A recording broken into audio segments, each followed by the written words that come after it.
welcome to this edition of Keep Watch Pass. We got a fun one for you this week because we are taking a little bit of time travel, a trip back in time, if you will, because we're going to go back.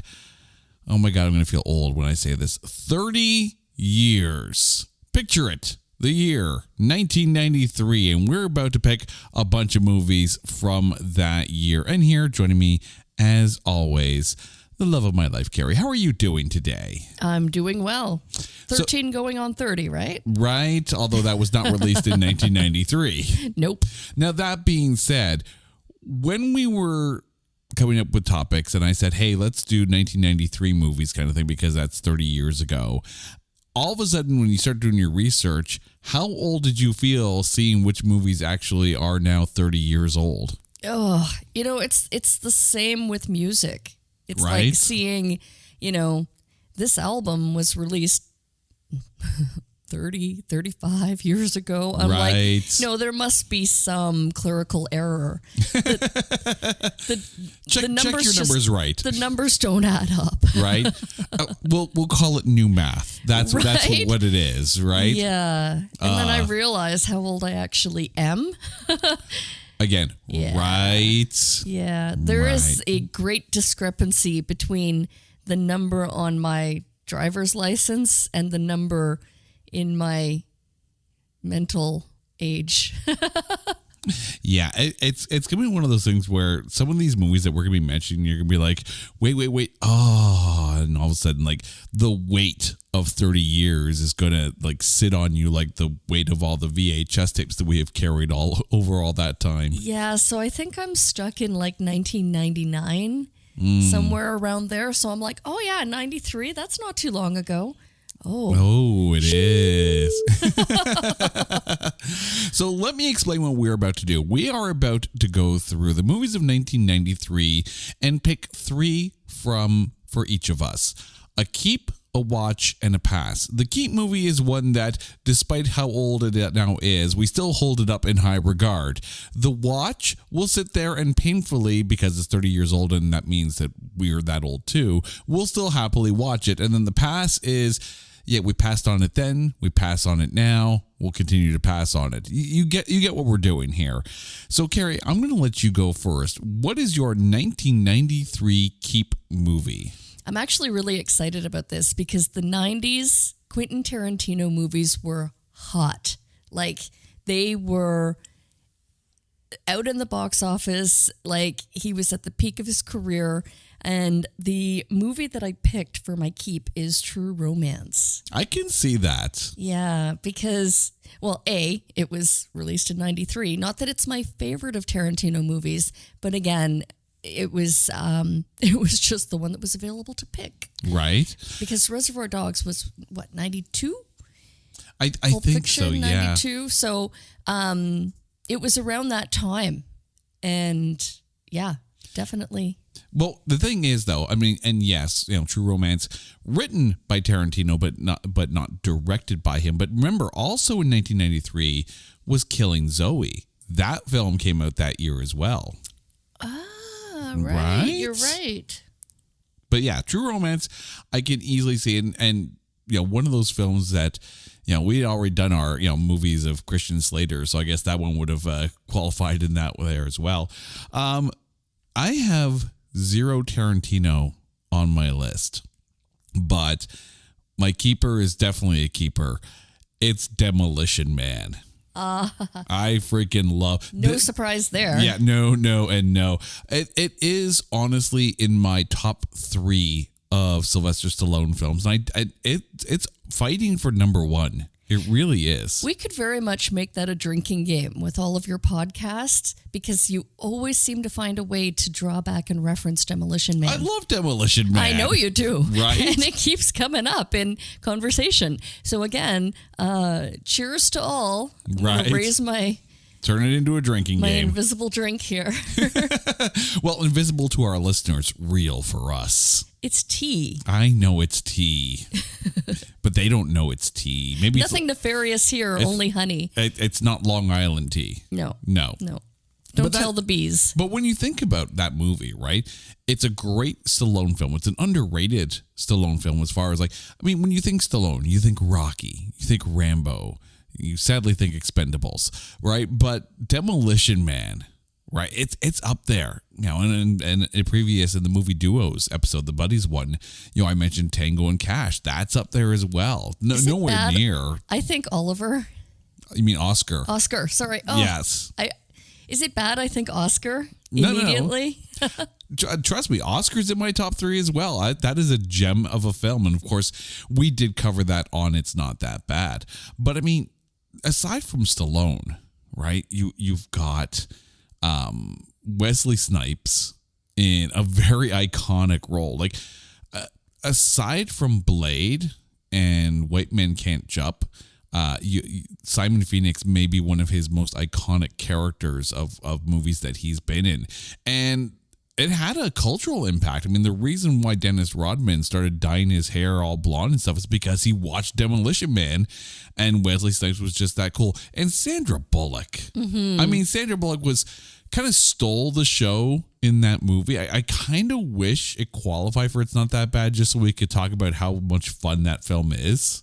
You know what's funny? I was actually thinking about Demolition Man when we were talking about surrogates. I can see that, yeah. Just the way that the surrogates had acted and were so kind of programmed and kind of disassociated with, their human form. But at no point did the surrogates sing commercial jingles like they're real songs. No, this is true. Right. So bonus for Demolition Man. Hot dogs, Armor hot dogs. Oh, man. Okay, so now we get to our watch films. And my watch, it's a good one. And one must be watched with a boomstick. Because it's Army of Darkness. And the funny thing is, when it comes to the Evil Dead films, I could pass Evil Dead 1, Evil Dead 2. I could just put a pass. But Army of Darkness is so much fun. And the better of all the Evil Dead films. Now, I haven't watched the TV series that they made out of it later, but it's Bruce Campbell. You gotta love Bruce Campbell, and even the stop motion work with the Deadites, right? It's just so much fun. Well, speaking of fun, and moving on to my watch, is Robin Williams' Mrs. Doubtfire. Okay. Loved this movie. You know what? If it's on, I'm clearing my schedule. And that's me laughing like it's the first time I've ever seen Robin Williams in that wig. Very iconic. And the outfit. And when he burned his boobies, that was... That was so funny. Things you never thought you'd hear yourself say fire. On a microphone, right? Oh, I'm having hot flashes already. When he burned his biscuits. And then the teeth that fell out into the cup. Do you know what's funny? So much fun. I'm about ready to shock you here. I don't think I've ever sat down and watched the entire film of Mrs. Doubtfire. Okay, guess what we're doing right after we're done recording? We have other movies to watch before we get to that point, and Mrs. Doubtfire doesn't qualify. No, but this is such a good movie. You need to watch it. Yeah, I'm not dissing it. I have never had cause to sit down and fully watch the film. But if it's on TV. Oh, it's on TV. Are you changing the channel? Oh, no.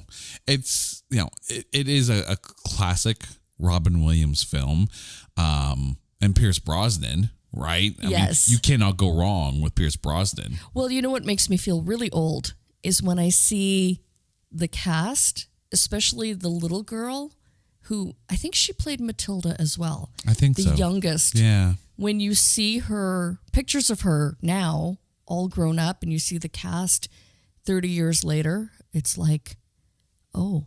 Yeah, you're there. You're at that point now. All right. All right. So 30 years old. What's your past movie?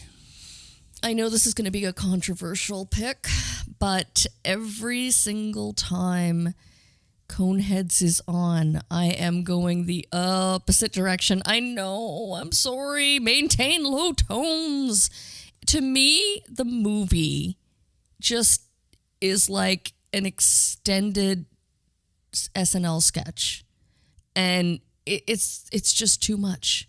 Remember how in the last Keep Watch Pass, I had almost picked Wayne's World for the very same reason. Even though it's a great movie. Right. And I'm not dissing the movie. It's just personally, my attention span will not allow me to watch 2+ hours of guess who's not getting the consumption of mass quantities the next time I make dinner? See, I like Coneheads. And I know you did. And the thing is, I think as far as Saturday Night Live sketches turned into movies, and yeah, we're kind of, we're setting the bar kind of low here, given the history of that. But I think Coneheads actually stands up amongst these Saturday Night Live sketches turned into movies. There aren't many that you could sit there and go, okay, that's actually really, really good. The first Wayne's World, I think, stands up. Coneheads, in my opinion, stands up. Night at the Roxbury stands up too, I think. Blues Brothers? Blues Brothers, yes. Blues Brothers 2000, no. Right? And that's the thing, right? Like, you can take the joke too far. And I think in some cases, the Saturday Night Live sketch turned movie does work once. I say that knowing that my pass is Wayne's World 2. Because didn't we say everything that we needed to say with the first Wayne's World? Well, no, because if you book it, they will come. And they needed to hold a music festival because Jim Morrison said so. No. Yeah. No. Yeah. No, I love that movie. See, and that's I the thing. loved it. I felt it was tired. I really enjoyed the first film, and Rob Lowe was great as the TV exec, and of course Tia Carrere was so much fun.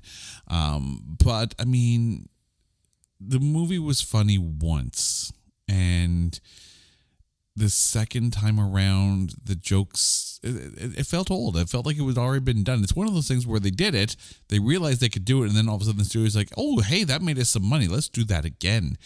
Like, the most fascinating part of that film for me is the fact that Garth is wearing a video toaster t-shirt, and I remember using the video toaster back in the late 80s, early 90s in television production. And I'm just like, yeah, okay, A, I'm a geek, but B, yeah, like it's I mean, I would take Coneheads over Wayne's World 2 any day. I would take Wayne's World 2 over Coneheads. I see we're going to disagree on this one here. We do not have a movie date lined up.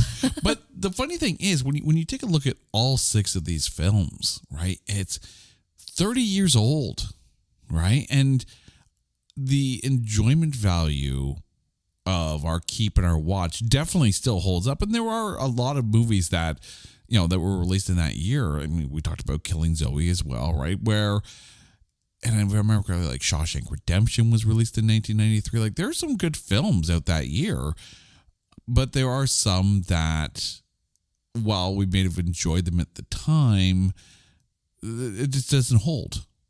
I think Coneheads holds more than Wayne's World 2, but again, that's just my bias in there. You're thinking about this now. It's okay. We'll watch Mrs. Doubtfire. Oh, completely. Right? I mean, I got no problem sitting down and watching Mrs. Doubtfire. I fully admit that I'm probably about 30 years behind on sitting down and watching that film. Also, I'm 30 years behind in watching that film. But we want to know, what movies would be your keep, watch, and pass from 1993? Hit us up on social media at NotThatBadcast, or go to our website at NotThatBadcast.com. And while you're there, make sure you check out our other shows and check out our coming soon page so you can see some of the future episodes of It's Not That Bad. Until next time, she's Carrie, I'm Jay. You guys are awesome. This is Keep, Watch, Pass. Take care.